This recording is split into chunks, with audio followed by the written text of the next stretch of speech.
హైడ్రా కూల్చివేతల్లో ఇండ్లు కోల్పోయి సర్వస్వం కోల్పోయి రోడ్ల మీద పడ్డ పేద ప్రజలు రేవంత్ రెడ్డిని మామూలుగా తిట్టట్లేదు. రేవంత్ రెడ్డి కంటే అద్భుతమైన భాషలో అద్భుతంగా భయంకరంగా తిట్టేస్తున్నారు.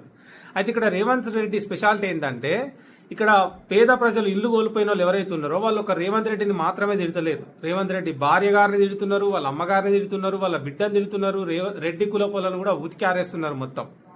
ఇక్కడ ఎందుకు అట్లా తిడుతున్నారంటే, రేవంత్ రెడ్డి చేసిన పని వల్ల భార్య బిడ్డలతో సహా పేద ప్రజలందరూ వచ్చి రోడ్ల మీద పడుతున్నారు. ముసలి తల్లులను రోడ్ల మీద పడేస్తున్నాడు, ఇల్లు గులగొట్టి పేద ప్రజలై. కడుపుతోటున్న తల్లులు కూడా పాపం వాళ్ళని తీసుకొచ్చి రోడ్ల మీద పడేస్తున్నాడు. పెళ్లి కావాల్సిన ఆడబిడ్డలు ఎటు పోవాలో తెలియని పరిస్థితుల్లో, దిక్కుతోచని పరిస్థితులలో రోడ్ల మీద తీసుకొచ్చి కూర్చోబెడుతున్నాడు. అందుకే వాళ్ళ కడుపు మండి మీ ఇంట్లో కూడా తిడుతున్నారు.